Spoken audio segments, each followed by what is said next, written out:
Okay, so today I'm going to give you guys my review of the Green Bay Packers and the Dallas Cowboys game.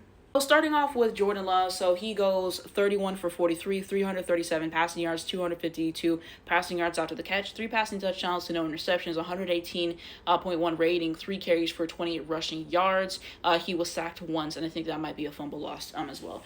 For the most part, I thought that Jordan Love played well. Jordan Love is someone like who I've said before is a high risk, high reward kind of guy. He'll throw some of the best passes you've seen, and he'll throw some really boneheaded interceptions. So there's that. I actually don't believe he's had interceptions on the year, but he's got really, really lucky. He threw one in this game, and I think that it got negated for something defensive, and he's had some dropped interceptions as well, so he's been really lucky with that. I will say that. But he's had some really nice touchdown throws and some huge completions down the field, especially in this game, taking what the defense gives him, knowing whenever to throw the ball. And I thought he was effective. I thought that he did what needed to be done. I think this is a great stat line. Okay, 337 passing yards and 3 passing touchdowns and no interceptions. I like this for Jordan Love a lot. Okay, you guys know I'm a fan of the Packers team. I didn't watch the full game last week. I saw when they played well. I didn't see when everything went terrible. I was not about to go see that and relive them losing to the Browns. That's embarrassing. But I thought Jordan Love did what he needed to do. Now we take a look at everyone else. Okay, Josh Jacobs, 157 yards, 2 touchdowns, 22 carries for 86 yards, 3.9 rushing yards average. He did what he needs to do. He's a really effective running back for this team. Romeo Doubs, 58 yards, 3 touchdowns, 6 receptions. Okay, he did what had to be done. Had all of Jordan Love's passing touchdowns for today. Kept finding him in the end zone. Kept getting open. We like that. Wilson, 81 yards, 8 receptions. Golden, 63 yards. He had one really nice long reception. Tucker Kraft, 56 yards. I can't see his receptions. Then we continue on, and you see what everyone else did. Okay, the kick got blocked, and then they returned that for 2 points in the end zone. So there was that. But the kicker, they did what needed to be done.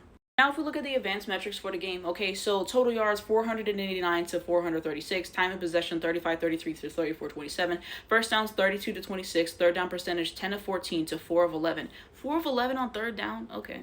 Red zone percentage 5 of 6 to 4 of 5, turnovers 1 to 0, rushing yards 164 to 117, passing yards 325 to 319, rushing yards per attempt 4.7 to 4.5, passing yards per attempt 7.4 to 7.8. When we have the penalties. 7 to 11, penalty yards 53 to 95, sacks 1 to 1, defensive touchdowns 0, no interceptions, tackles for loss 1 to 6, passes defended 4 to 1, quarterback hits 5 to 4, forced fumbles 0 to 1, fumbles recovered 0 to 1, and then we have safeties none taken.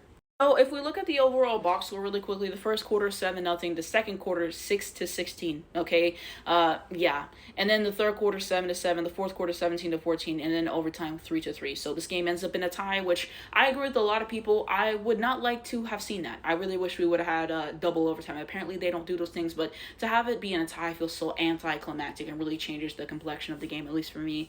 You look at biggest leads 11 to 3, so you see that.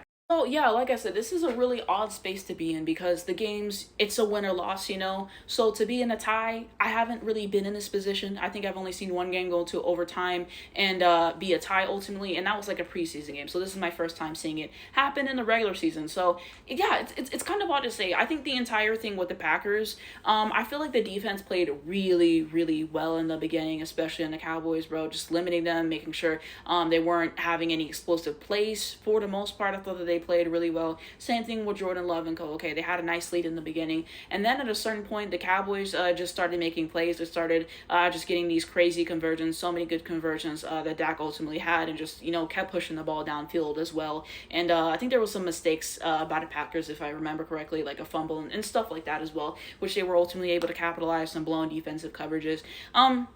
So yeah, in a sense, it's kind of worrisome to me, honestly, because in the beginning, I thought that they played well, and then in the second half, I just thought that they really choked, honestly. Just like I said, the amount of things that the Cowboys were able to do, offensively, the defense, I was like, what is going on here? So honestly, I was very concerned.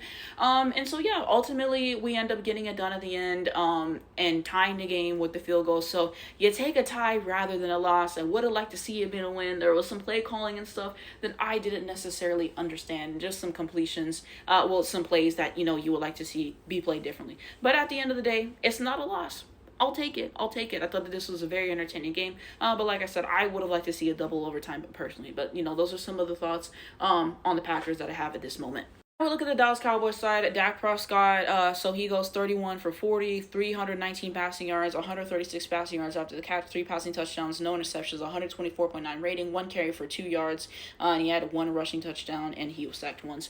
So overall, in the beginning, it wasn't great. It wasn't great, but he started having some really crazy plays. To Tolbert specifically, he had some really great stuff to George Pickens. He had some insane throws and everything. So he had some good stuff. Like I said, kind of earlier, able to push the ball downfield. That 1 rushing touchdown that he did. I mean, he did what was necessary. He did what was necessary. So, in the end, he really got it together. Everyone else for the Cowboys, George Pickens, 134 yards, 2 touchdowns, 8 receptions. Okay, so like I said, I thought he played well. He's really a contested catch kind of guy. Like, he'll get like the really hard ones, and then he drops the easy stuff like he did in this game. But he came down with some huge moments with this game.